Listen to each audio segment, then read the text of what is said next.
Okay, do you want to explain where you coach, what you coach, and 1 to 2 highlights? I coach volleyball, and I coach at Mill Valley High School, and I also coach 12-year-old club. And some highlights, I would say, watching the littles go from not knowing anything to finally understanding the game of volleyball at the end of the season, very rewarding. And a high school highlight would be winning a state championship. Okay, first question. Is sportsmanship an important part of your coaching philosophy, and why? Yes, I think that if that, not that I talk about it all the time, but if you don't tell kids like what they need to be doing, then they can think they can do whatever they want.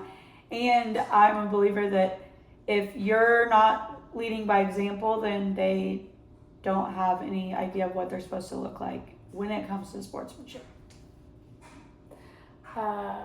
What is one event regarding good sportsmanship that sticks out the most from your experience? Like from coaching? Yeah. Okay, so I had an athlete get an award or be up for an award this year, and one of the questions was, how do you want to be remembered in terms of sportsmanship? And she said, I want to be remembered as the kid that always competed, but other people on the other side of the net respected. And I think that really put in perspective that, you can be really, really good, but be respected by your opponents because you respect them. I think sometimes when kids get really good, they lose, like they're not humble, or they don't have sportsmanship because they think they're too good and they don't have to show that. So seeing those 4 candidates talk about sportsmanship was really cool because they're obviously amazing athletes, and it's important to remember that when they're really good, you still have to show that because people are watching you. Have you had any issues with players where they've been reprimanded regarding unsportsmanlike conduct, either during practice or in a competition? So I'm sure that's happened at the high school level. I can't think of anything specifically right now. But I had a kid a couple years ago on my club team, and she was very rude. When people would mess up, she would sigh, and she wouldn't look anyone in the eyes. She wouldn't really talk to anyone, and she just complained and said that she was better than everyone. And so I pulled her aside, and I pretty much said, these are the things that I'm seeing from you. Do you agree that you are doing these things? And she kind of at first was not into me having a conversation with her, but I've learned through trial and error that if you put it back on them, like, what are you doing that's making me upset? What do you think you're doing that's making your teammates upset? And then if they just sit there in silence, then you wait until they say something. So, yeah. Yeah, that uncomfortable silence. Yep. Have you dealt with unsportsmanlike issues on your teams? So like consequences, penalties. We just can't answer that. I mean, yes, I have, and I feel like my main goal is to be proactive about whatever is happening, and it's hard sometimes when you're in it and you're like, we know when you play so many games, you don't practice, you don't really see that side of them. Mm-hmm. But if something is happening, I know a couple years ago, there was something happening with the C team, and so the coach told me, and I was like, I guess I'm going to go talk to him. So that I think the problem in even teaching PE in the high school is you are what you overlook, and if I'm overlooking something, then everybody sees that, and then they're like, oh, she doesn't care about what's happening. It's hard, but I've tried to remember that. You are what you overlook. If you let them do whatever they want, then you're saying that's okay. It's a good quote. I learned it from Ray Bouchard. He gave a speech, and that's one. I'll have to share you what. Cool. Sorry, we got a little. Next question. Are you familiar with the term gamesmanship? I think that is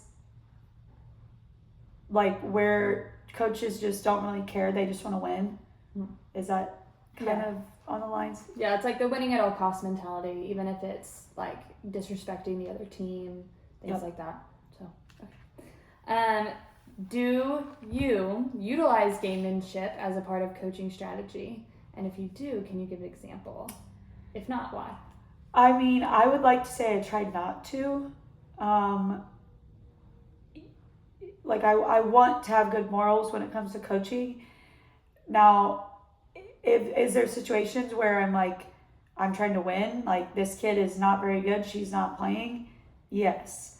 But I think in terms of overall, I don't love it. I know there's coaches out there that, when I taught at a previous school, that we had a certain grade thing that they had to meet. Like, they couldn't have D's and F's or whatever. And most of the programs followed that. And then if you're not doing that, you don't get to play. But there was one program that the coach, he didn't care because he wanted to win. And if he did have to care, that'd be more work for him, and his kids that were really good wouldn't have been playing. So I feel like that's an example of it being poorly used. Okay. Do you consider gamemanship as taking advantage of the rules or cheating? Do you feel that any advantage is gained is ethical? That's a hard question. I think that, if the other team is doing stuff that's illegal, or they're playing illegal players, or they're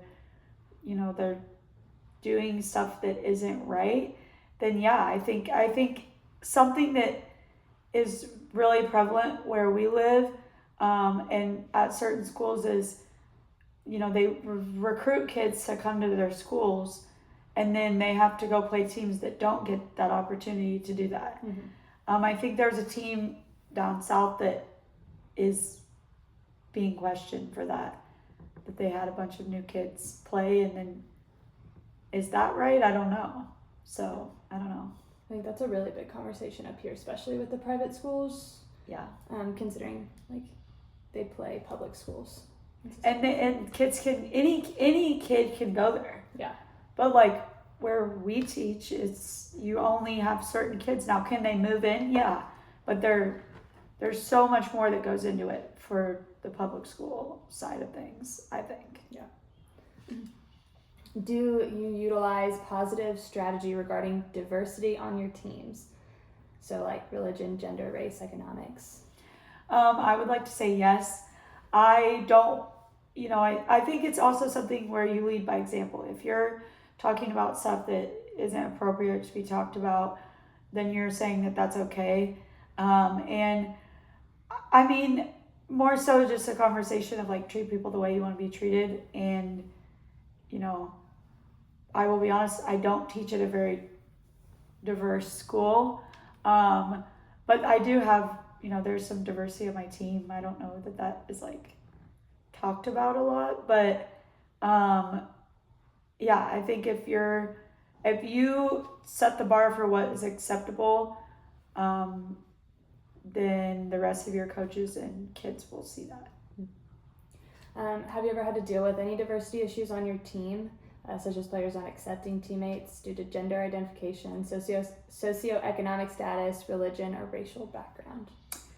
No, I have not. I do get kind of sad sometimes because volleyball is a high socioeconomic sport. Like if you don't have money to play for a club, then you're not going to make a team, and that upsets me sometimes, but obviously that's out of my control. The only thing I've ran into last year was I got a very upsetting email that said that I was unjust, that I didn't keep a kid and that I don't have diversity in my program and blah, blah, blah, which was just not true. She was simply upset that her kid didn't make the team. So navigating those things are not fun, but again, I feel like I called her and I spoke to her to try to be proactive about it. Do you address diversity acceptance in your preseason, and do you feel it's a necessary element in your coaching responsibilities? I don't just, I'm just being honest, I don't discuss that in preseason. I do say, like, you need to be respectful, you know, trust the people around you, respect your coaches, respect anyone pretty much. So I feel like that's setting the tone, but I don't have a speech for that at the beginning of the year. No, and like I said, I think we both teach and coach at like places where that's not. And I think it's also what we coach too. Like if we were in a different setting, maybe. Yeah. I don't know. Maybe that's just me making excuses. No, I agree. I think that volleyball lends itself. Like if you're good, and that's respected. Yeah. Where you are, wherever you are. Whatever. So. Yeah. Okay, well, thank you for answering all my questions.